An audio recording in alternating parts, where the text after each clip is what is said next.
overall course objective. We're going to trace the shifting cultural battle surrounding marriage, sex, children, and the United States, and contrasting them with God's unchanging design for the family. We're going to look at American history. We're going to look at, of course, Scripture. And we're going to talk about some practical things that we can do as believers to be salt and light in the world, how we can promote and encourage godliness in a culture that is actively walking away from our Christian heritage, right? So we're gonna start with looking at marriage today. Next week we're gonna talk about abortion primarily, but we're also just gonna talk about how the American mind has really decoupled the concepts of sex and children, and how we've decoupled the concept of marriage and children. And so that should be a really interesting discussion. We're going to talk about infertility and dealing with that, and IVF, and just talk about a lot of issues that maybe you've never thought about. Maybe you've never heard a biblical argument about how you ought to think about these things.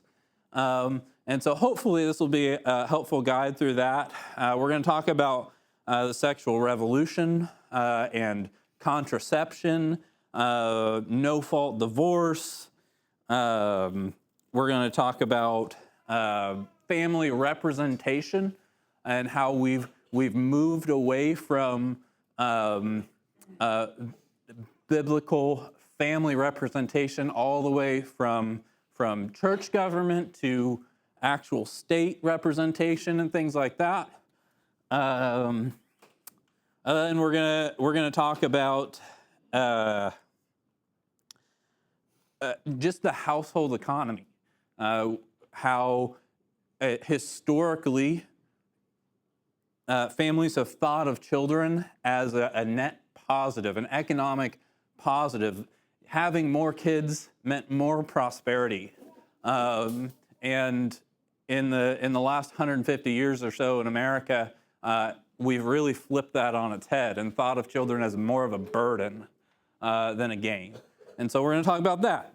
And then we're going to wrap up the series talking about education and passing on a legacy and a heritage to our children, and how we can build up the next generation instead of passing down our burdens. Okay, so hopefully it'll be a lot of fun over these next 6 weeks. I know I'm really excited about it. But we're going to just start this evening having some discussion around our tables. And so you'll see the two questions on your handout there. If you ask the average person on the street today to define marriage, what words or concepts would they use? And how does this compare to historic norms? Then how does shifting marriage from a sacred covenant before God to a contract centered on personal happiness change how society views family permanence? So go ahead and take like 5-10 minutes to discuss those two questions, and then we'll come back together and move through it, all right? Go. Okay. So, if you asked the average person on the street today to define marriage, what words or concepts would they use? And how does this compare to historic norms? What did you guys talk about? Tax breaks? Fair enough. It's unnecessary. Absolutely. Especially my generation. Just two people who live together. Yeah. What else? Social contract, yeah. Love is love, who it is. Yeah. Yeah.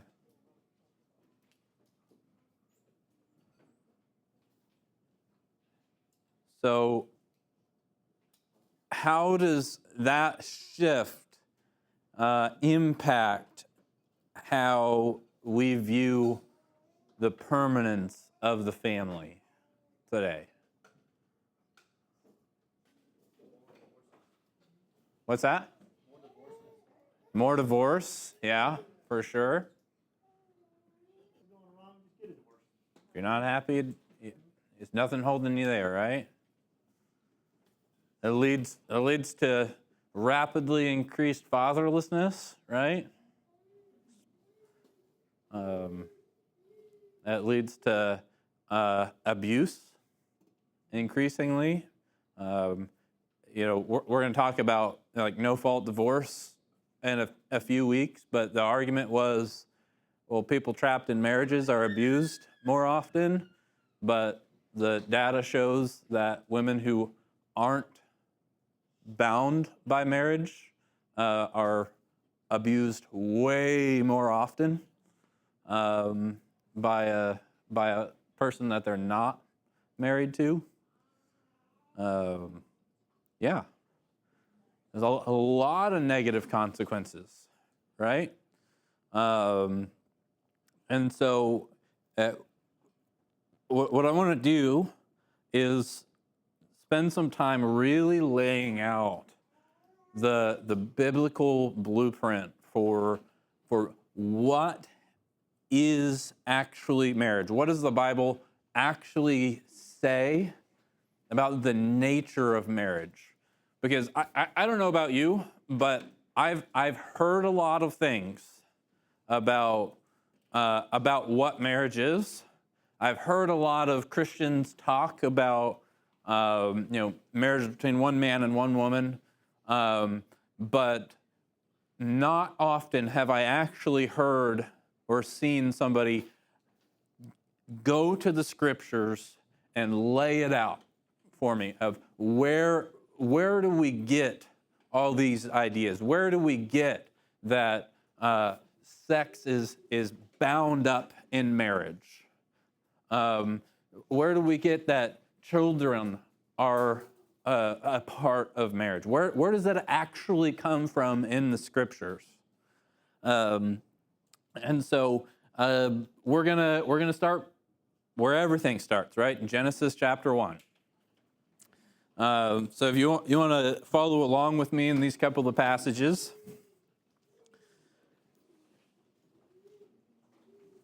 Genesis chapter 1, verse 27. Does somebody want to read that out loud for me? So God created man in his own image. In the image of God he created him. Male and female he created them. Okay. So again, or right from the beginning, right, we get male and female, okay? Not necessarily talking about marriage yet. It's just talking about humanity, but this needs to be defined in our culture, right, of who humans are. And somebody read Genesis 2:24 for me. Therefore, a man shall leave his father and his mother and cleave to his wife, and they shall become one flesh. Okay, so this is where we get a really clear definition of a man and a woman in a single one flesh union. And so we get heterosexuality from right here, right? We get monogamy from right here because they become one flesh. We get other passages later, even in the New Testament, that talk about, like, what about prostitution, and how do we deal with those kind of one flesh unions and things? We're not going to so much go into that stuff tonight, but one of the fundamental principles of marriage is that it's one man, one woman, bound together as one flesh. And ultimately, in the New Testament, we get this analogy from Ephesians chapter 5. Somebody read that next passage to me. Ephesians chapter 5, 31 and 32. Therefore, a man Okay, so he's quoting the exact same passage, right, that we just read in Genesis. And he's saying that that image was actually a foreshadow of something greater. And that image, the image of marriage, is not just about a man and a woman coming together. It's an image of Christ and his bride, the church. And so anything we can say about human marriage ought to bear a reflection of Christ's relationship to the church. This is really, really important. This is why one of the primary reasons why we should be offended by a concept like polygamy, or offended by a concept like homosexual marriage, because marriage is the principal image that we have been given by God to reflect Christ's relationship to his bride, the church.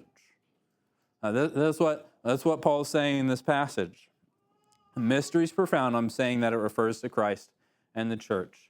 And so how does Christ relate to his church? What are the principles that we see? Well, one, Christ has one bride, right? We believe this. There is one church. And we have one Lord. Elders were talking about a totally different subject this morning, but one of the passages we were referring to was Ephesians chapter 4. And Paul says, we have one Lord, one faith, one baptism, right? There's no concept of multiple. So marriage is monogamous. It's heterosexual. Where do you get that with Christ and the church? Christ is the head. He's the man. He's ruling over and caring for and sanctifying his bride, who is receptive to her husband, Christ. This is heterosexual. You can't have two receptive partners. We're not equal in the sense of, well, you know, Christ gives to the church and the church gives to Christ, and we have a kind of an equal partnership. We both feed into each other. That's not how it works, right? No, Christ is the head and the church is receptive to him. And so this is how men and women ought to relate to one another in marriage. It's sanctifying. Marriage by nature is sanctifying. As we go through marriage, one of the principal objects of it is to be more like Christ. For husbands to sanctify their wives, to purify her, to be sanctified themselves in the process, to be more and more like Christ in every way. Marriage is fruitful. We're gonna get to fruitfulness here in a second. But I wanted to get all of these principles together. Marriage is fruitful.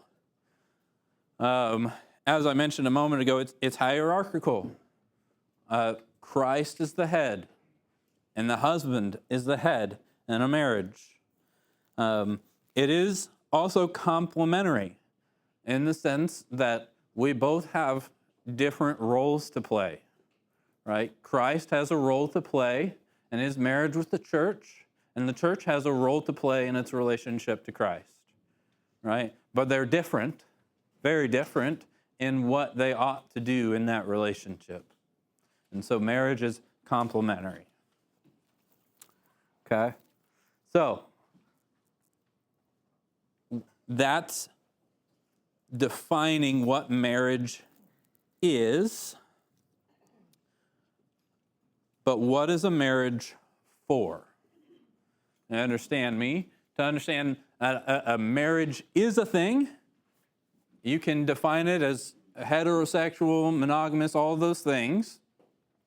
But what's the point of marriage? We already talked about one point, which is what?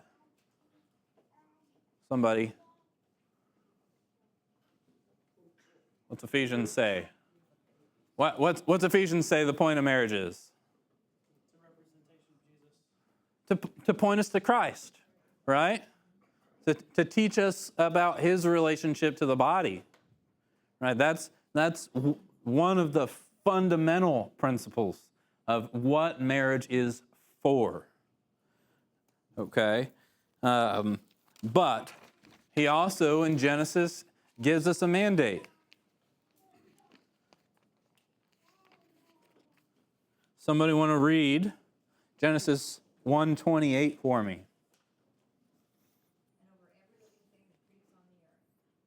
All right, perfect. So there's a few things that Adam and Eve are commanded to do. 1, be fruitful. 2, multiply. 3, have dominion and fill the earth, right? Well, one of those things you can do as an individual, maybe 2, kind of, sort of. You can be fruitful by yourself, and I guess I should define that. Fruitfulness is not exclusively talking about bearing children, okay? One of the things that Adam was supposed to do was to tend the garden, right? He was supposed to have fruitful labor. He was supposed to work. He was supposed to protect and guard what God had given him. And so, as an individual who's not married, you can be a fruitful person, right? But the next one, you ought not to do outside of marriage, right? To multiply, you need a man and a woman in a one flesh union that is protected through the bonds of marriage. And so fruitfulness is rooted in productive labor and spiritual health. And so if we're talking about marriage, the kinds of questions that you should be asking yourself is my marriage actually fruitful? And by that I mean, are we actually sanctifying one another? Daryl talks about this in premarital counseling, is God has given us all a commission. Has given us all this dominion mandate, right? And you can serve God individually just fine. But the gift of marriage is to sanctify you and to make you more fruitful, more productive, that the two of you can accomplish more of what God has called you to do together than you could separately. You tracking with me? Does that make sense? And so fruitfulness, is your marriage fruitful by sanctifying one another? And is your marriage fruitful in its worship. So how does a marriage worship? Well, Daniel gave this analogy in his class a few weeks ago. In the Old Testament, a family might give an offering of the first fruits of their harvest. And what they would do, the reason why this system was set up was the worship, and I'm not talking about like sin offerings, by the way. I'm talking about like goodwill offerings where they would come for the explicit reason of worshiping and giving thanks to God. They would do this by sacrificing the things that God had given them. They viewed this as they would do fruitful labor, then they would give the excess of what they needed to God. But this is a crucial part of the process, is that they didn't take what they needed first and then give God the leftovers, right? What did they do? They gave the first fruits, right? So they would work, then they would give God the first fruits of their labor, and they would trust that God would supply their needs, right? That's worship. And so in your marriage, you give God, you sacrifice yourself, you give of the first fruits of your labor before you go out and buy a bigger house, before you go out and get a better car, before you do all this stuff. You entrust God with the best things that you have, with the first fruits, and you work your tail off to make sure that first fruit is really good. And then you trust that the Lord will provide your every need, that He will give you an overflow. Okay? And so, is your marriage fruitful in its worship? Are you producing more than you consume? Are you building up other people's marriages? Are you building up other people's children and other individuals who aren't married yet? Are you encouraging them? Or is your marriage always focused on our needs, our problems, our wants, our desires? Are you always needing counsel from others? And I'm not saying you shouldn't get counsel from others when you need it, but examine yourself. Is my marriage something that is producing fruit for others, for God's church, for my community to worship God, or are we consumers? That's what a fruitful marriage is. So be fruitful. Multiplication, of course, is specifically about bearing children. Raising children is a foundational and exclusive privilege of marriage. And so what's important to understand is that when God gave this mandate to marriage, it's all bound up together. That when He tells a couple that they need to multiply, it's part of the marriage covenant. Like, this is your responsibility. It's part of the process. And we're going to talk about infertility and things of that nature, but it's critically important to understand that children go with marriage. It's not two separate things. It's like ordering a cheeseburger with no beef. Like, it doesn't compute that I would try to fulfill God's command to a husband and wife without doing one of the commands that he gave, right? And so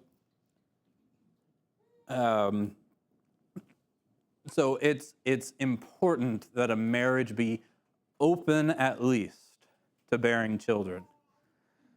Now, that means sex. And so let's talk about sex a little bit. Somebody read Hebrews 13:4 for me. Okay. So God designed sex to be simultaneously unitive, and that it binds the couple together. This is where we get that one flesh union. It's unitive and it's procreative. So it extends that one flesh union into bringing new life into the world. It is a principal purpose of sex, right? We say this in our culture all the time, but it's a really stupid phrase.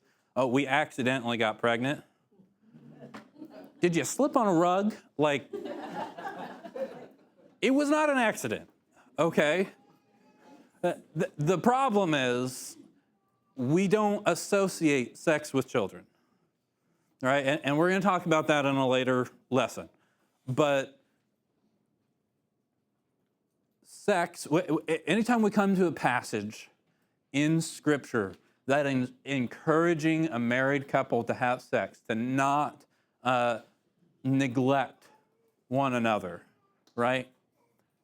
Part of that command is the openness and the receptivity of children because they belong together. Sex is the process of creating life and unifying a marriage. It is absolutely central to the family. Okay, so let's talk about infertility just for a minute, okay?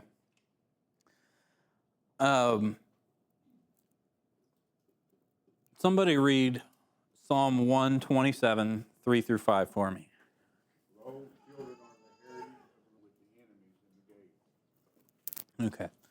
So it just speaks to how we ought to be thinking of children. Again, a later lesson, we're going to talk about how we've shifted our position on children to being a burden that we really have to buckle up and sacrifice if we want to have children. And that's true. There certainly is an element to that. But the biblical position is having children is actually a blessing. Like, you will be more full, more blessed, more happy with children, with more children than you would without.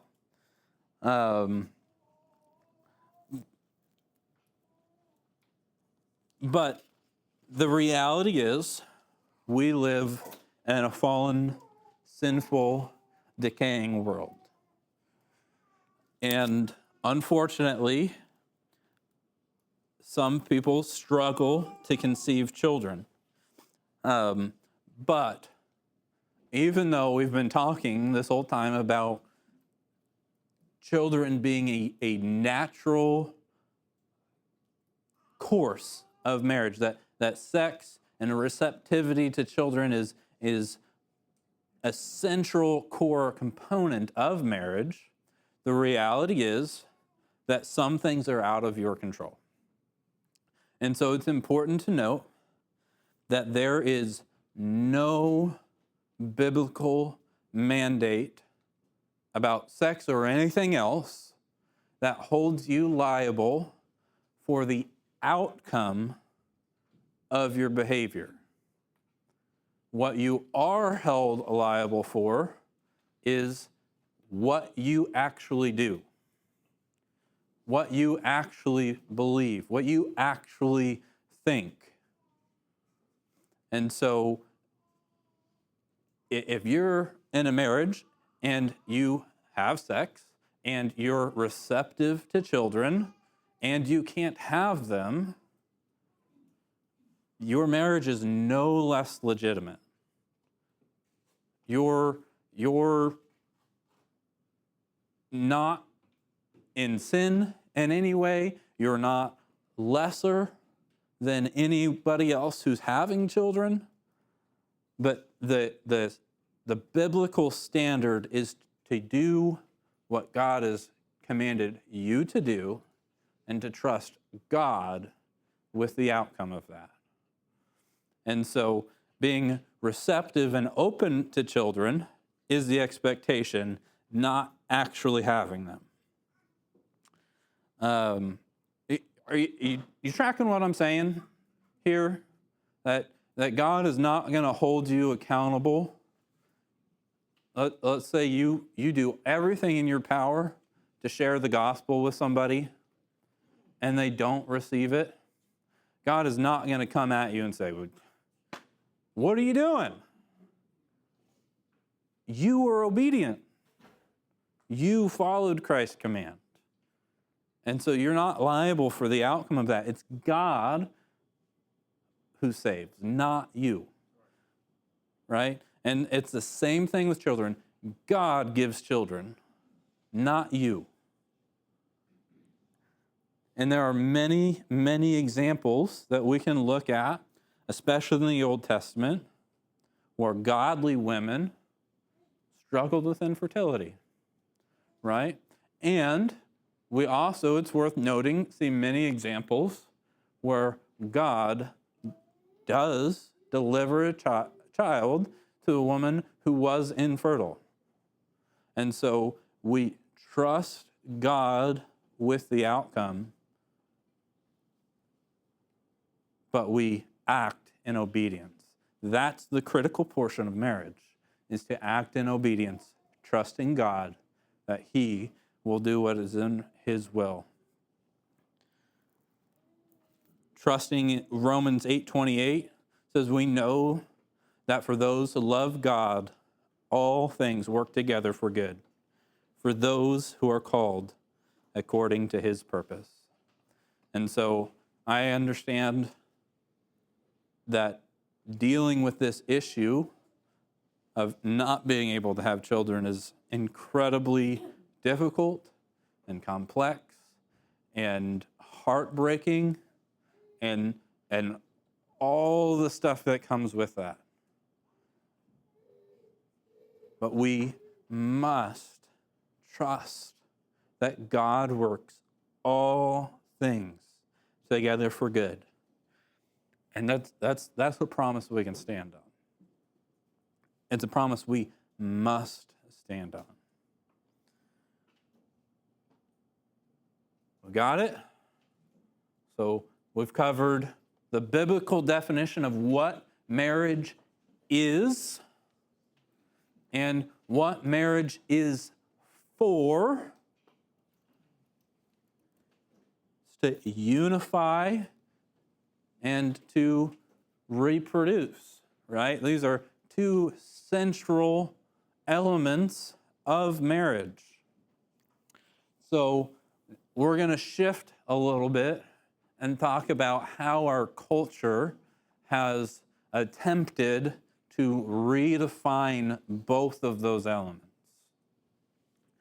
Okay, so we're going to look at some fairly modern stuff. Most of us in the room have been adults since Obergefell and the actual legal redefinition of marriage in the United States. But it's the reason why it's even worth talking about what the world thinks, what our country thinks about marriage is this. St. Augustine said, he didn't speak English, but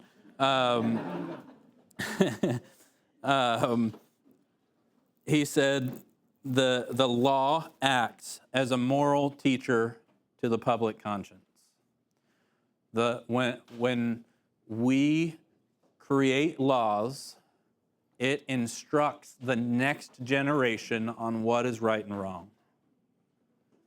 And so our culture has redefined marriage into something totally unnatural. And if we do nothing about it, as we see, the next generation is going to grow up having no concept that this was even a controversial issue,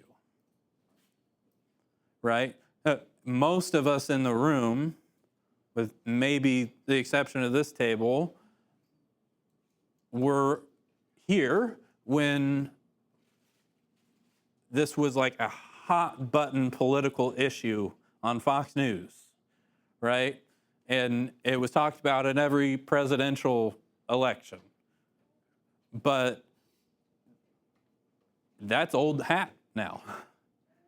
And unless we raise the issue and we talk about it and we teach our children, they're never going to know anything different than what the law instructs. And what the law did is they attempted, I should say, to redefine marriage. And so if we're looking at the scriptural foundation, we look at where does marriage come from? Where does the root of marriage find its source? And we would say it comes directly from God's creation. He created humanity that way, and we find it in our natural law, right? We cannot reproduce in a homosexual relationship, right? And so naturally, the law of nature teaches us what is good. And so, but in the case of Obergefell, a lot of the justices argued that marriage is just an expression of our individual desires. Nothing more and nothing less. There's nothing, marriage isn't anything except for whatever we say it is. And the Christian ought to say, no, marriage is a specific thing, regardless of what we say it is. Right? It's rooted in creation. Marriage is, like we just talked about, it is unitive in the one flesh union, and it's child-centric. It produces naturally offspring, right?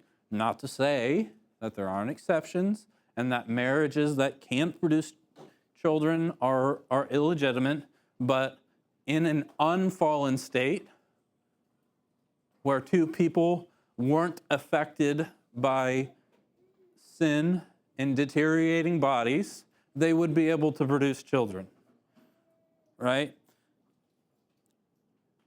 And so it's child-centric versus our culture defining marriage as whatever makes the two adults who are actually participating in the contract, whatever makes them happy. It really has nothing to do with family, has nothing to do with children, has nothing to do with culture. Marriage is just a contract with two consenting individuals who decide they want to get together.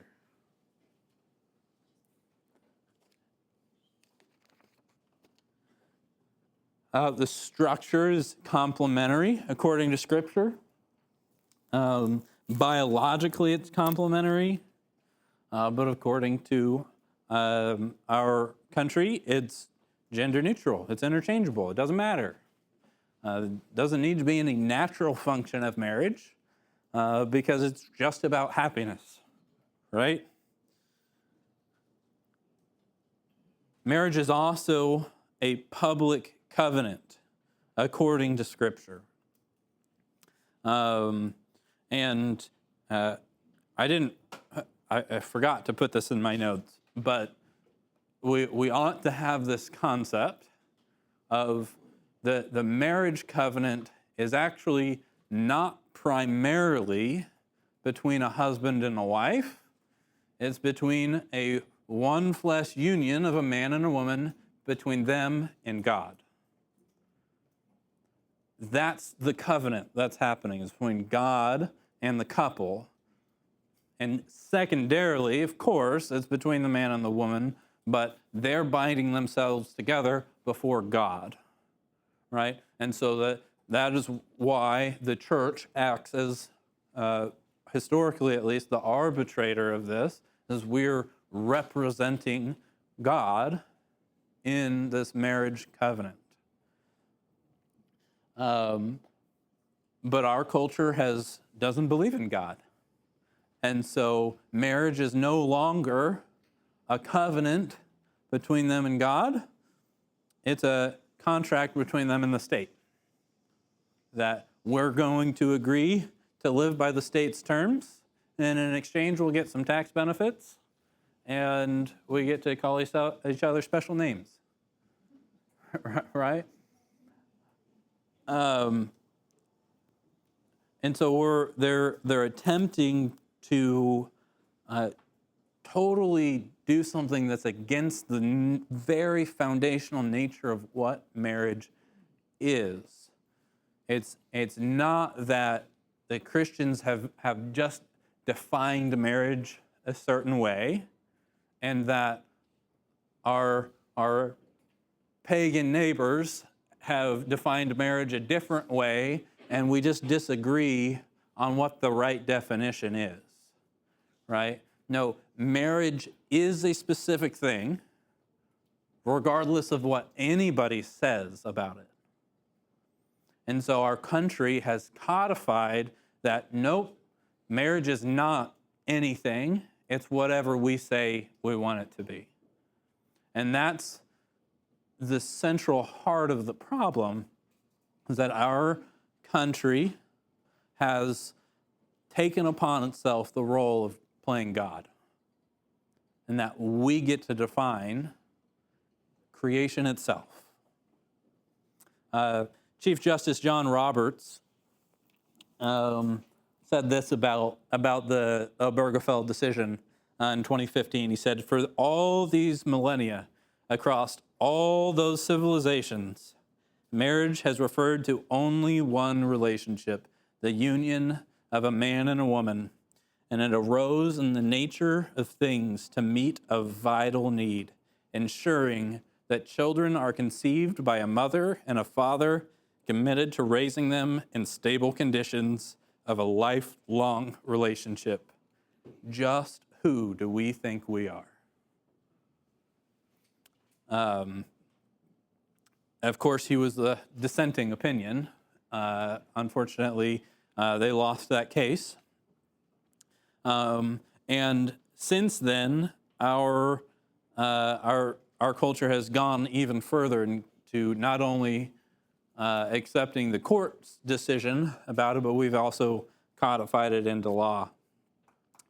But when the state legally separated marriage from a complementary relationship between men and women, it also formally detached marriage from any concept of its procreative potential, and marriage becomes nothing more than a government-stamped partnership of mutual affection. One of the natural consequences, and we've began seeing this in recent years, is that it's posing a very serious threat to religious liberty. as well. Historically, the church has been free to the state and the church essentially agreed on what marriage was, right? But now that it no longer does, we have a conflict because the church is now certifying marriages that the church says, we can't do this. And we're the ones who are supposed to be doing this, right? And so now we've got this systematic conflict between church and state and who gets to define and who gets to do the marrying, right? Roberts also said in his dissenting opinion on this, he said, today's decision creates serious questions about religious liberty.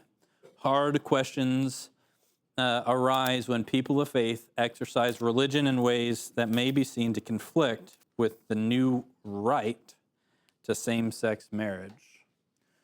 And so now we've got this conflict because the state has created a right to something that the church says it just doesn't exist. It's not even that it's not a right, it's not a thing. What do you mean a same-sex marriage? That doesn't exist. We can't do that.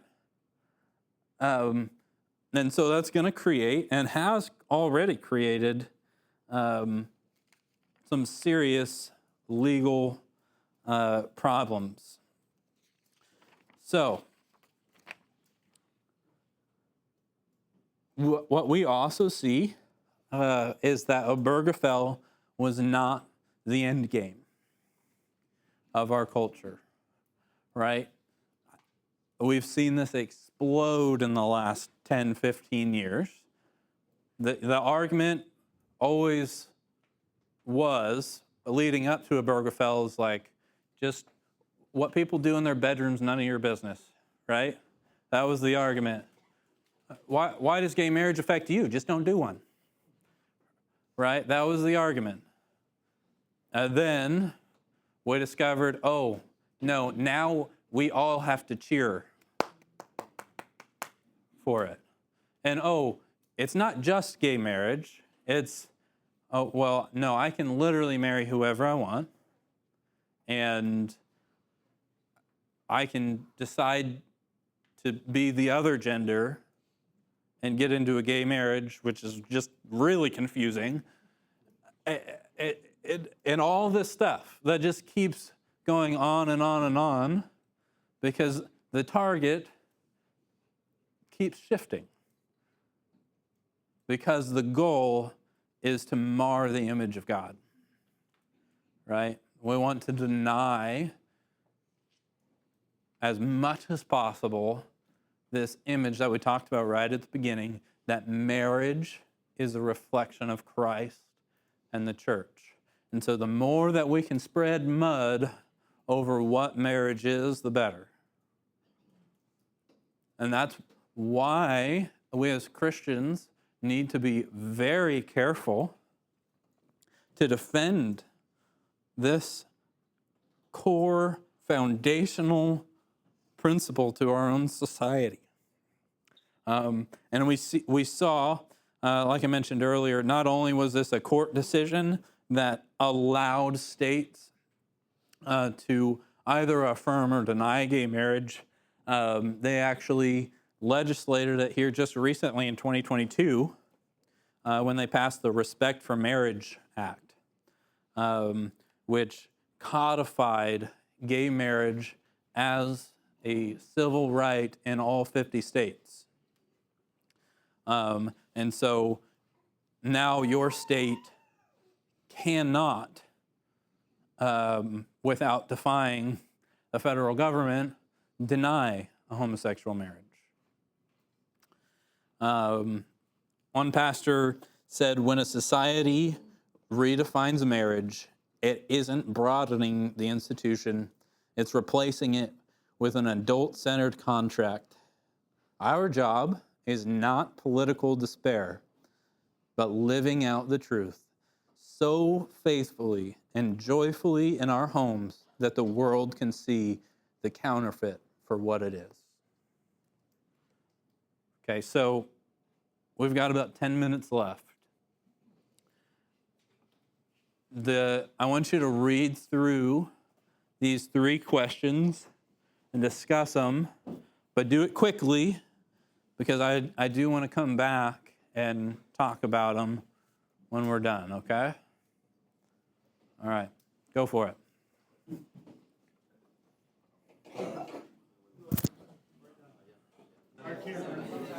All right, I don't want to stop your conversations, so just do this for me. In these last couple of minutes that we have together, read over, it's not printed in the notes. Will you please do this for me? Please pray for the marriages within our church, for comfort for those facing infertility, for courage to speak truth and love, and for the wisdom to raise a godly generation that stands firm in the currents of the current age. I would love to discuss this with you all, and if you want to talk afterwards, I'm happy to do that. But please take the last couple of minutes that we have together and pray over those things for me, will you?